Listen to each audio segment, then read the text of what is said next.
Hola amigas, bienvenidos a Sin Filtros. Hoy vamos a conversar con Mamela Fiallo. Ella es profesora universitaria y cofundadora del Partido Libertario Cubano. Vamos a tocar con ella varios temas que ha venido trabajando, entre los cuales se encuentra justamente una explicación clara sobre lo que es 3 gobiernos y un solo régimen. Cuba, Venezuela y Nicaragua, pero también un solo régimen. ¿En qué se sostiene? ¿Cuáles son esos puntos de vista que ella ha venido trabajando? Y también, ¿cómo fue que se fundó un partido libertario cubano? Vamos a darle la bienvenida, no sin antes pedirles, por favor, que se activen en nuestro super chat. Para nosotros es muy importante todos sus comentarios y recuerden que si les gusta nuestro trabajo, por favor, regálenos un like. Bienvenida, Mamela. Un gran placer tenerte con nosotros. Igualmente es un gusto para mí estar aquí. Gracias por permitirme dar voz a quienes no tienen voz por un régimen que suprime a quien se atreve a opinar.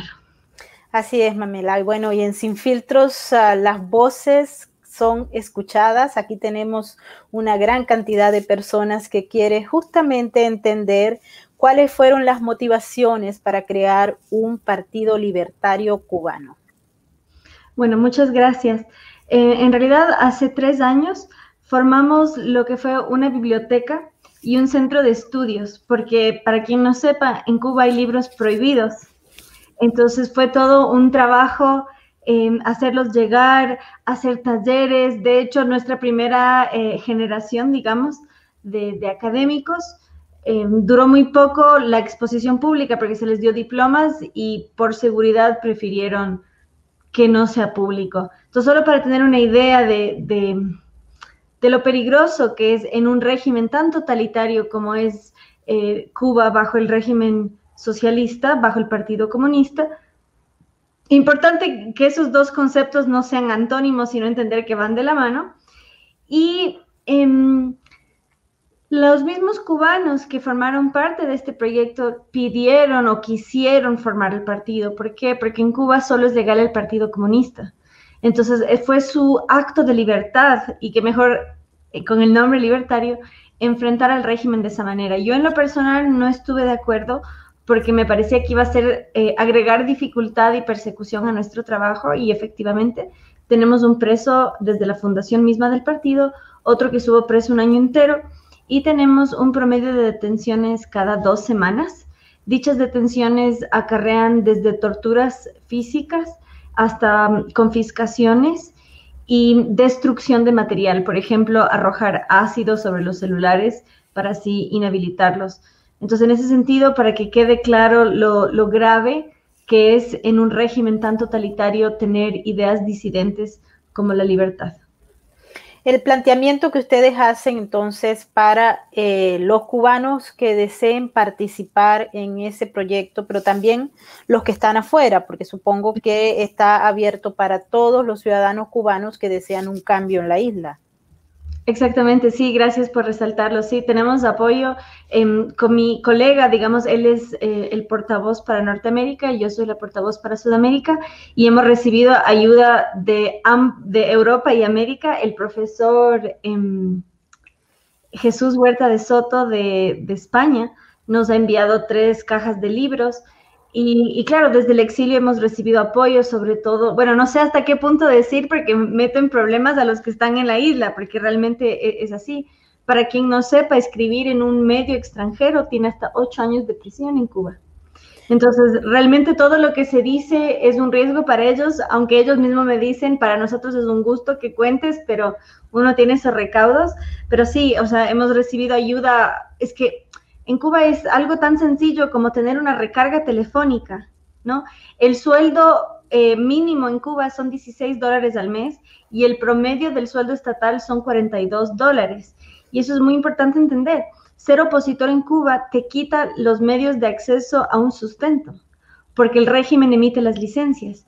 Entonces, solo el hecho de tener una recarga telefónica, estar conectado con el mundo, para ellos ya es dignidad, ¿no? Es estar conectado con los demás. Entonces sí, recibimos apoyo en ese sentido y es sumamente complejo porque aún, ustedes los venezolanos lo saben perfectamente, incluso en la oposición al régimen hay una fragmentación muy fuerte y es lo que llaman en Cuba daño antropológico, porque el hecho de vivir en un sistema tan tiránico hace que todos se vuelvan tus enemigos, entonces todos son sospechosos de todos, todos son contrarrevolucionarios, y es muy difícil sacar adelante un proyecto cuando todos tienen miedo de ser denunciados por todos, cuando tienes espías barriales.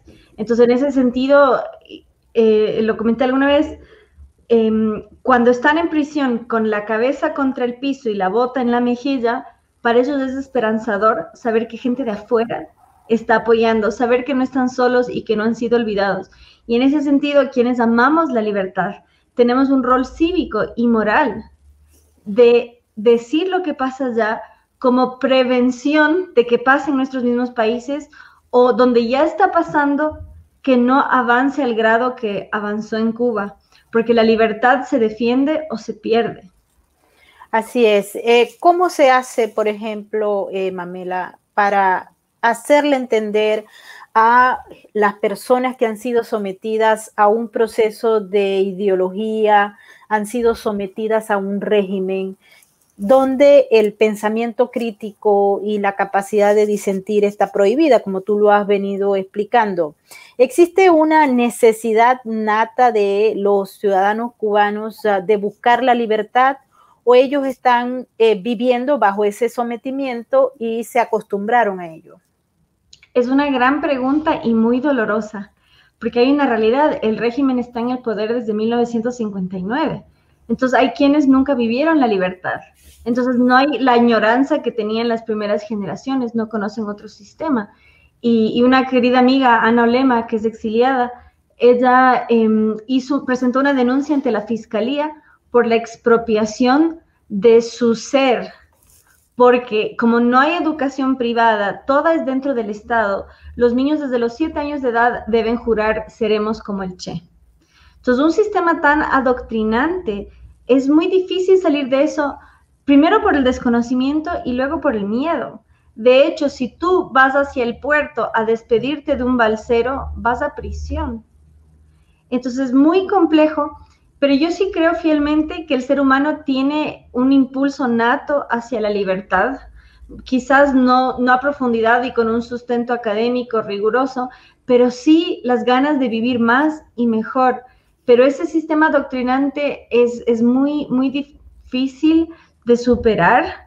Entonces, sí creo que hay que canalizar ese ímpetu natural y encaminarlo y sustentarlo, porque de lo contrario se vuelve presa fácil, y el miedo en un sistema tan persecutorio es un miedo real y un miedo hasta comprensible, porque te quitan a tus hijos, te quitan tu casa. Eso es muy importante. En Cuba, después de 6 meses de desocupada una propiedad, te la pueden expropiar. Entonces, si vas preso por 6 meses, pierdes tu casa. Entonces, hay muchos desincentivos para buscar la libertad en Cuba. Y hay este daño estructural, cultural y hasta cognitivo, que es más conveniente para ti denunciar a tu vecino que respaldar a tu vecino. Pero yo sí creo fielmente, y se ha visto varios ejemplos y manifestaciones del hartazgo de la población civil, tanto así que Miguel Díaz-Canel, el actual presidente, fue expulsado de varios pueblos a gritos y tuvo que subirse a su carro con chofer porque la gente no lo quería más. Entonces, si bien hay todavía una mayoría sometida, hay grupos e individuos cada vez más despiertos, y es nuestro, como digo, deber cívico y moral, porque creo que es muy importante hablar de deber. La izquierda habla mucho de derechos y todo aquello que pide del Estado, y muy poco de su acción como individuo y como ciudadano de deber y lo que, valga la redundancia, debe hacer para vivir más y mejor. Mamela, uno de los puntos claves del caso cubano, que ha durado ya 6 décadas en el poder, estando muy cerca de los Estados Unidos y lejano de la libertad, es el hecho de ese poderoso aparato de inteligencia que tiene el régimen cubano y que ha sido exportado no solamente a Venezuela, porque hay que destacar que en Venezuela este modelo influyó, penetró, prácticamente se movilizó y hoy en día cubre espacios importantes del país, sino también a Nicaragua y a otros satélites del régimen cubano. Estaríamos hablando entonces que todo el peso del mantenimiento del régimen como tal está basado en ese poderoso aparataje de inteligencia que le permite al régimen como tal saber cómo actúan los ciudadanos, cómo se comportan, porque ya están realmente amaestrados, están ideologizados, manejan el comportamiento, la esencia de cada individuo. Pero también el hecho de que los que están afuera, los cubanos en Miami y en otros lugares del mundo, estén actuando o se vayan organizando para buscar la libertad. 60 años es mucho tiempo, se veía el empuje de esa comunidad cubana en los primeros años para sacar al régimen, para acabar con esa tragedia, pero no se logró. Hoy en día muchos cubanos han aceptado que no se puede hacer nada con el régimen, que no va a haber un cambio inmediato y que si lo hacen, entonces las personas que forman parte de esos grupos que buscan la transición son acosados. Hay cientos de espías en España, hay muchos espías en Estados Unidos y en cualquier otro país, justamente porque el aparato de inteligencia del régimen es poderoso y es prácticamente como la punta de lanza en la que también se basa y se soporta Nicolás Maduro. Exacto. No, y es importante lo que dices del tema de los recursos, porque eso quiebra uno de los tantos mitos del supuesto bloqueo, ¿no? Lo que hubo fue un embargo debido a que el régimen cubano, una vez que se instaura comunista, dato curioso, aprovecho dos datos históricos. El régimen previo a los Castro era Batista, y Batista era socialista. Entonces, la prensa, los medios masivos, en particular The New York Times, fueron facilitadores de Fidel Castro, precisamente porque era el hombre que iba a sacar al régimen socialista. Pero resulta que, y eso produjo la muerte de Camilo Cienfuegos, una vez, tal como pasó con Hugo Chávez en Venezuela, que negaba, no, yo no soy socialista, y de repente una vez en el poder implementan las políticas. Entonces, muy importante entender que hubo todo un trasfondo social y cultural que habilitó esa revolución, de la misma forma que hubo un fenómeno social que consagró la supresión. En el 62, por ejemplo, poco después que Fidel ya se anuncia comunista, liberaron a los presos con barrotes para golpear a todo aquel que cuestionaba el régimen. Entonces, esto también nos ayuda y es muy Foucaultiano, digamos, esto que llaman algunos neomarxismo o marxismo cultural, que es esta idea que los presos tienen un rol en la sociedad y ese primer rol lo ocupan suprimiendo a todo aquel que enfrente al régimen, ¿no? Y eso también ayuda para un cambio cultural de que el preso, en lugar de ser ese delincuente que atentó contra la vida, propiedad y libertad de otros, pasa a ser parte del proceso revolucionario. Aquí en Ecuador se hizo mediante el uso de pandillas, como los Latin Kings. Entonces, realmente estos cambios culturales de que el bueno es malo, el malo es bueno, el delincuente es víctima, y tú, si quieres vivir más y mejor y ser dueño de lo tuyo, te falta sensibilidad social. Entonces, realmente hay todo un trasfondo ideológico que permite esto, y es necesario porque el propio Marx sabía que se necesita un hombre nuevo, porque el hombre por naturaleza quiere vivir más y mejor. Tanto es así que en Cuba, desde apenas los 12 años hasta los 17, se retiraba a los niños de sus casas e iban a las escuelas del campo. Esto es un dato que poca gente maneja y que fue realmente, yo creo, uno de los elementos más totalizantes, porque está bien, critiquemos el socialismo y el comunismo, que son variantes de lo mismo, pero el totalitarismo es algo que creo que debe estar más en el campo académico hablado. Este carácter totalizante, que tus hijos ya no son tuyos, que tus hijos son instrumentos en función de la revolución y deben ser removidos de sus casas. Y esto es muy importante porque la izquierda es muy crítica del trabajo infantil y desde los 12 años los niños cubanos hacían trabajo esclavo sin remuneración. Y eso es parte de la revolución, es desvincular el dinero del esfuerzo al niño de la familia, a la familia de la sociedad. Entonces fue necesaria quebrar el espíritu de la nación para que esto pueda suceder. Y me encanta que digas esta expresión de estos tres regímenes, o bueno, es bajo un régimen 3 estados o 3 naciones. Y en el caso de Nicaragua es atroz y tristemente no está lo suficientemente en el campo periodístico, no le damos tanta importancia como merece. Y en mi experiencia personal, no tiene rating Nicaragua. Es un país olvidado. Y realmente, caso curioso, el primer caso de coronavirus en Cuba provino de Nicaragua. Era una cubana que estaba en Nicaragua. Y parte del aparataje que mencionas es el sistema de salud, los médicos cubanos. ¿Cuánto dinero producen? Y eso es otra cosa que quiebra el estereotipo de la izquierda que lucha por el trabajador, porque en Brasil, por ejemplo, que con el gobierno de Bolsonaro se terminó la era de la propaganda mediante los médicos y que hubo denuncias en Venezuela también de la ideologización de los médicos y cómo eran exigidos a ideologizar a la población y a deponer como condición el voto del ciudadano a cambio del tratamiento. Entonces, con Bolsonaro queda al descubierto que el régimen recibía $3,000 por médico, de los cuales los médicos recibían entre un 10 y 25%, no se les permitía viajar con sus familias y no tenían libertad de ningún tipo.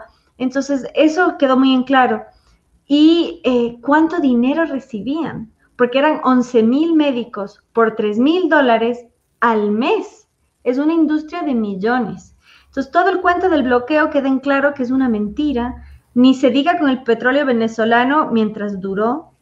Y el BNDES, que es uno de los bancos nacionales de Brasil, bancos para el desarrollo, con Lula da Silva, con Marcelo Odebrecht, o como se pronuncia, Odebrecht, de la gran estafa que dejó al descubierto lo que fue el socialismo del siglo XXI y los contratos. Marcelo Odebrecht confesó que Lula ordenaba infraestructura en Cuba con el dinero de los contribuyentes brasileros. Y Brasil no solo financió la reconstrucción de los puertos cubanos, sino que además Brasil fue prestamista de Cuba internacionalmente y garante. Entonces, cuando Cuba fallaba sus deudas, Brasil pagaba. Entonces, con el gobierno de Bolsonaro se termina no solo la esclavitud de los cubanos, sino también esta inyección de capitales y de esta inversión en infraestructura de la cual no gozan los cubanos, sino los turistas internacionales que vienen a gozar de Cuba como un zoológico preservado desde 1959.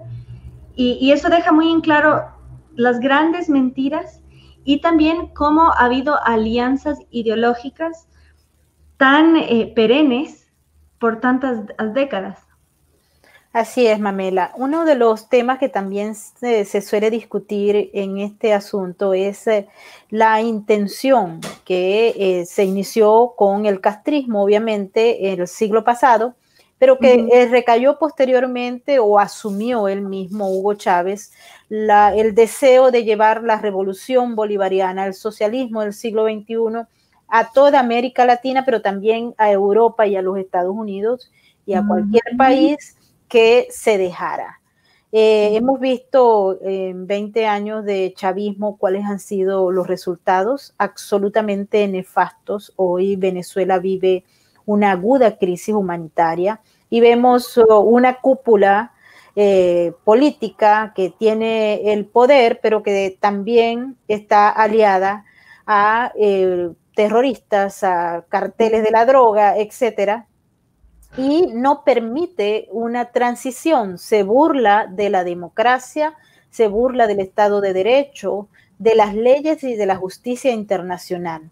Propone y propicia otros actores que anteriormente no es que eran ajenos, sino que no tenían el protagonismo y la influencia que tienen hoy en día, como por ejemplo Rusia, China e Irán, sin incluir Turquía, Bielorrusia y el resto que viene atrás. Entonces, Estamos hablando de un modelo que en el siglo XX se veía preponderante, se movió en función de un aparato de propaganda y un aparato de inteligencia.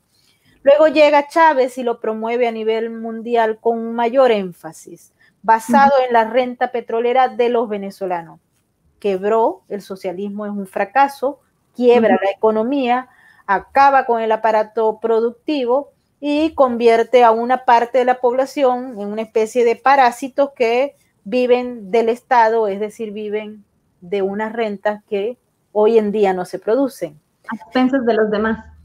Exactamente, son parásitos sociales. Entonces, ¿cómo se vislumbra una transformación? Tenemos que cambiar desde el punto de vista educativo a las sociedades, como reideologizar o la reconstrucción de esa deconstrucción que se ha planteado y que ha tenido éxito, porque ha tenido éxito no solamente desde el punto de vista del lenguaje, sino del punto de vista de las acciones políticas. ¿Cómo hacemos? ¿Cómo lo visualizas? Bueno, gracias por esa pregunta y por esa enorme responsabilidad, ¿no? Lo que hablamos hace un rato de deberes.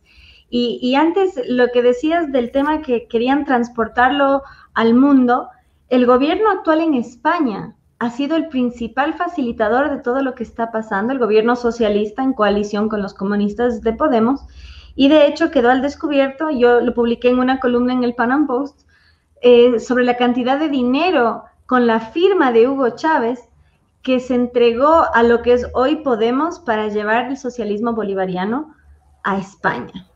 ¿Qué debemos hacer? Yo creo que hay que pensar en función de revolución y resistencia. La revolución tiene el fin de construir, como bien mencionaste, y destruir y terminar con todo lo anterior. La resistencia tiene, y que de hecho tuvo ese mismo nombre en Venezuela, la juventud, la resistencia, los muchachos que iban con sus escudos a las calles y que tengo el honor de conocer a varios. Yo creo que esa es la función, resistir, justamente porque viene desde la idea que hay algo que vale la pena defender y que nosotros estamos en resistencia, es decir, estamos firmes.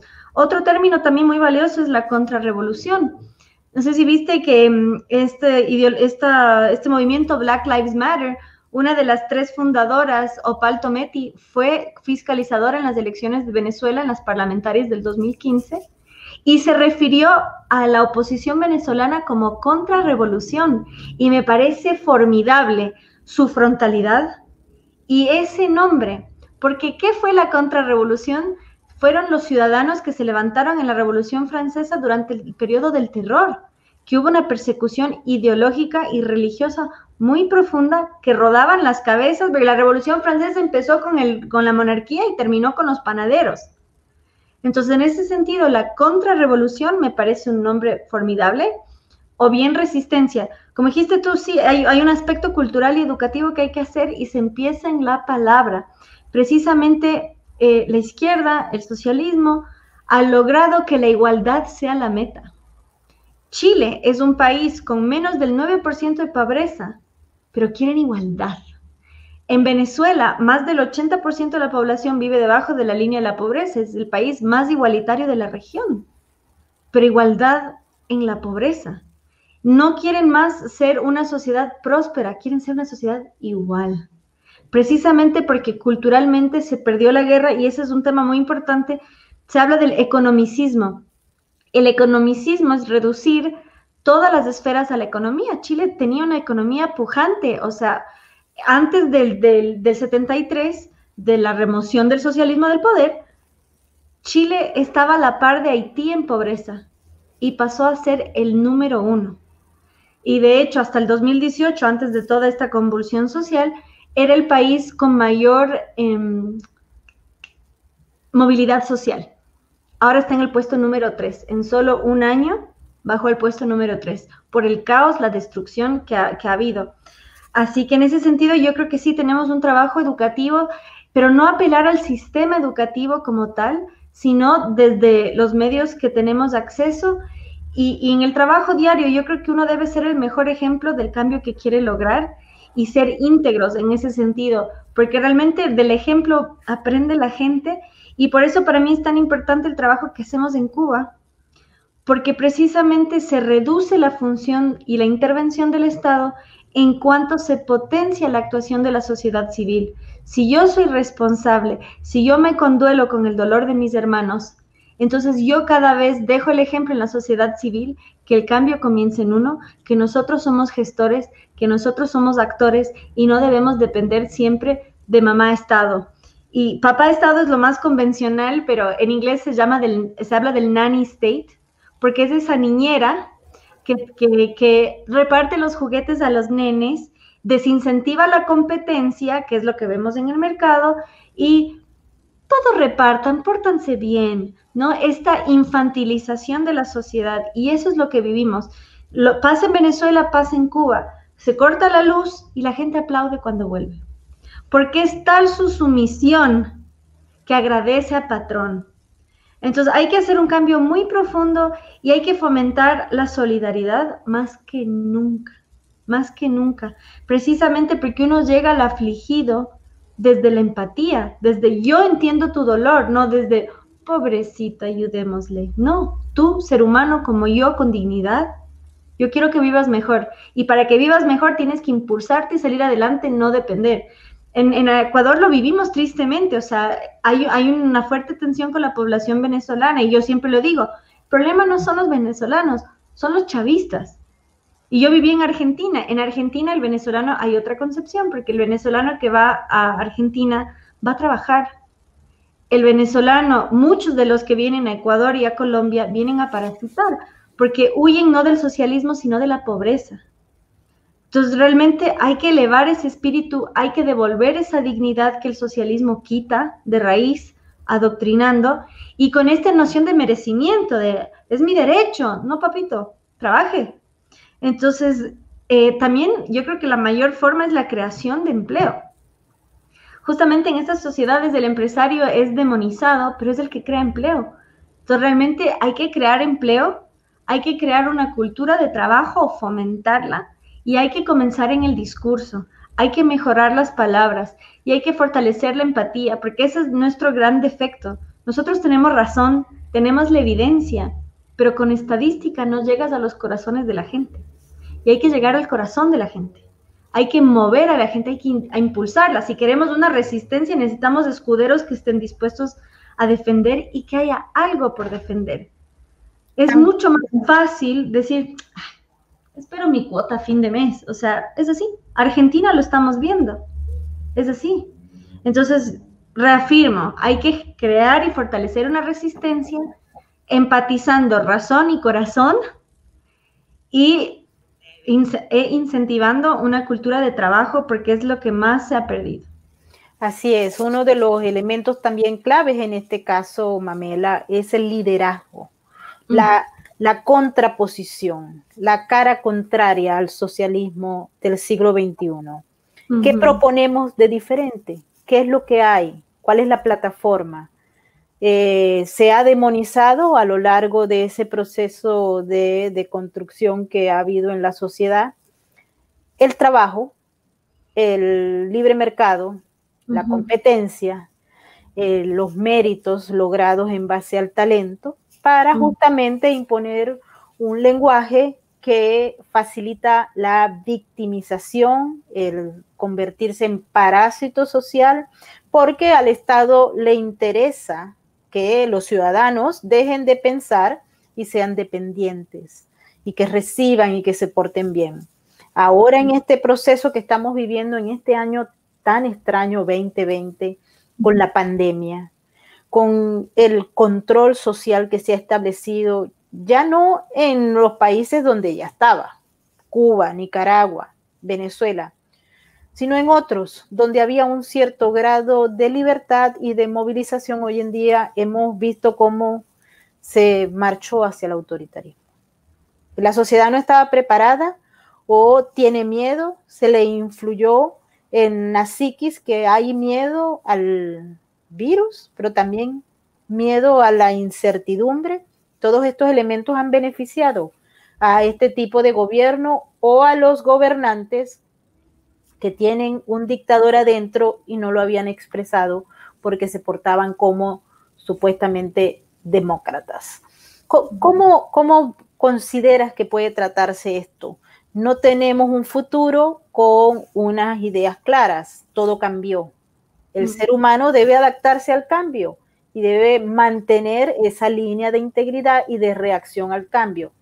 Pero si todo está hecho como para que las personas se resistan al cambio, pero adicionalmente a ello, y esto es importante que lo entiendan, el hecho de que dependemos del gobierno, de un tratamiento, de una vacuna, de un examen. Ahora nadie sabe exactamente qué es lo que va a ocurrir, pero el miedo creció.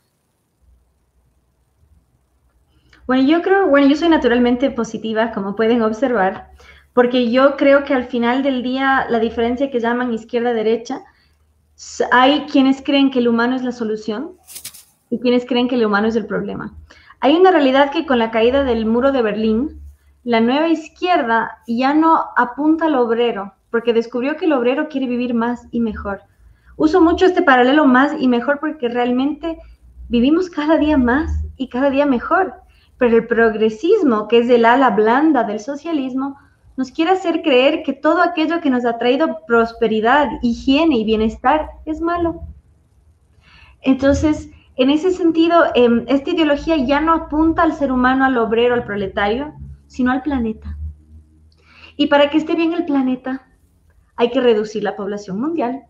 Hay que, desde la reproducción, dato muy importante, todo este tema del control natal, muy impulsado por la ONU, sin tapujos y sin pudor. Entonces, en ese sentido, yo también creo que no hay mal que por bien no venga. Y esta situación, y a las pruebas me remito, nos ha permitido cada vez mayor conectividad. Aquí estamos. Y en ese sentido, yo creo que hay dos actores claves que Hispanoamérica debe fortalecer lazos: Hong Kong y Taiwán. Hong Kong, porque era el segundo país más libre del mundo, económicamente hablando, y también, por supuesto, desde la libertad de expresión. Debemos estar atentos a lo que está pasando en Hong Kong, porque lo que pasa en Hong Kong es el rostro de lo que pasa en China y de lo que es capaz de lograr China. Este virus nace en China. ¿Cómo no estamos más enfrentados a ese régimen? Vivimos por décadas un mundo donde todo era made in China. De hecho, en Ecuador recién lo vio el mundo entero, lo que era la flota pesquera, cómo devastan el mar. Esta ideología dice abogar por el planeta, pero lo arrasa. Y por otro lado, Taiwán. Taiwán, junto a Hong Kong, pero en particular Taiwán, fue la nación que mejor enfrentó la pandemia y en libertad, con opciones, con estrategia. Y la ONU le hizo caso. ¿Por qué? Porque China no le deja. Y Taiwán ha sido muy generosa con nuestras naciones. De hecho, Taiwán donó enorme cantidad de implementos para los exiliados venezolanos en Brasil y está buscando fomentar esos lazos. Taiwán en ese sentido es una adalid de libertad y sabe en carne propia de lo que es capaz el Partido Comunista Chino. Entonces yo realmente creo que este tiempo debe ser oportunidad para fortalecer esos lazos, para ver de esos ejemplos tan claros de lo que se debe hacer y de lo que se debe advertir, porque ellos dos viven en carne propia, así como dijiste, hay satélites del proyecto socialista cuyo tumor se hace metástasis, pero su génesis está en Cuba. Estas dos naciones son el mejor ejemplo de lo que debemos hacer bien y de lo que debemos advertir de lo que está pasando, porque Hong Kong hoy está siendo sometida por el régimen comunista chino. Entonces, yo invito a eso, yo invito a solidarizarnos con lo que está pasando, a informarnos mejor, a usarlo de ejemplo como advertencia en cuanto a Hong Kong, y el ejemplo de Taiwán en cuanto a lo que se hizo bien, lo que se hace bien, y el poder que tienen los organismos internacionales para silenciarlo y los sometidos que son a China. No permitamos que eso pase en nuestras naciones porque está pasando y ahora, así como hubo en la Guerra Fría, la guerra espacial de quién lanzaba cohetes primero, ahora es con la vacuna. Y China, hipócritamente, que produjo este mal, ahora pretende ser el héroe. Cuando en realidad, no sé si supiste, pero el Departamento de Propaganda del Partido Comunista Chino sacó un libro traducido a 6 idiomas en marzo, donde declara el triunfo de la revolución contra la pandemia. Y en abril tuvieron que admitir que los muertos en realidad eran 50% más, pero entender que la libertad es mucho más profunda que solo el comercio. Por eso que no nos pase como pasa en Chile, reducirnos al plano económico, no. La libertad de expresión, por eso está en la primera enmienda a la Constitución de Estados Unidos. En Chile, tantas naciones, en China, la pandemia se propagó por la censura contra los médicos, por la censura contra el periodismo, por querer ocultar lo que estaba pasando. Mientras que Taiwán llamó a la Organización Mundial de la Salud, les mandó emails, esto está pasando, esto estamos haciendo, esto está funcionando, ignorados totalmente porque no conviene y porque el presidente de la OMS viene de la pequeña China, así llaman Etiopía, por la enorme influencia que tiene China, es la puerta de ingreso hacia el África. ¿Y cuánto estrago ha causado en el África? Que mucha gente adjudica al colonialismo los pesares del África. Vean cuán rojo es el mapa de África. Angola tiene en su escudo la hoz y el martillo en su versión más rudimentaria. Entonces, realmente debemos más que nunca usar toda esa evidencia a nuestro favor, pero con un discurso que llegue, porque somos demasiado técnicos a menudo y no llegamos a la sensibilidad, porque hay otra cosa. La economía es una ciencia abstracta, que es muy compleja de entender, pero el hambre lo entendemos todos. La censura lo entendemos todos. Entonces, realmente llegar con ejemplos humanos y ser más humanitarios nosotros en la forma que hacemos. O sea, si yo quiero libertad, ¿y qué hago al respecto? Bueno, yo ayudo a los que están siendo reprimidos. Hagamos algo, seamos agentes activos, no espectadores pasivos, porque eso es lo que quiere el socialismo, una sociedad infantilizada, esperando que papi le dé permiso. Así es, Mamela, creo que vamos a tener que conversar contigo próximamente porque se acercan eventos importantes, no solamente acá en los Estados Unidos, donde se van a celebrar elecciones presidenciales en el mes de noviembre, y está en la base de la plataforma dos posiciones antagónicas que han hecho estragos y han llevado los discursos a un nivel bastante alto. Así es que vamos a ver cuál es el resultado de todo esto. Hay una lucha permanente, pero también una presencia de la violencia, la anarquía en varias ciudades de los Estados Unidos, con un incremento importante también de la delincuencia y la criminalidad en las calles. Así es que es un escenario bastante caliente. Tenemos el problema de Perú, donde no sabemos exactamente qué es lo que va a ocurrir, pero ahí hay unos elementos importantísimos que hay que analizar, al igual que Chile, que justamente está frente a un plebiscito en el que se va a cambiar la esencia del país, es decir, la Carta Magna, la Constitución. Y es que lo logran. Y también allí se ve que hay un debilitamiento importante del liderazgo y de la República. Por tanto, hay que estar con los ojos bien abiertos de lo que está ocurriendo en América Latina, en Chile. En Venezuela mucha gente dice aquí pasa de todo y no pasa nada. A veces suele ocurrir que pasa de todo y no pasa nada, pero hay que tener los ojos abiertos y como dice Mamela, hay que estar activo mentalmente. La idea es llevar el mensaje a todos los que podamos. Utilizamos plataformas como estas, utilizamos el discurso, utilizamos la palabra. Si estamos conscientes, vamos a transmitir un mensaje de conciencia, de apertura y para que la gente tenga los ojos abiertos. Bueno, Mamela, muchas gracias por estar con nosotros en Sin Filtros. Un placer y a la orden. Sí, bueno, y a todos ustedes también queremos darle las gracias por haber estado con nosotros en Sin Filtro. Igualmente quiero invitarlos para que estén presentes este jueves en nuestra plataforma de patreon.com/Venezuela Política.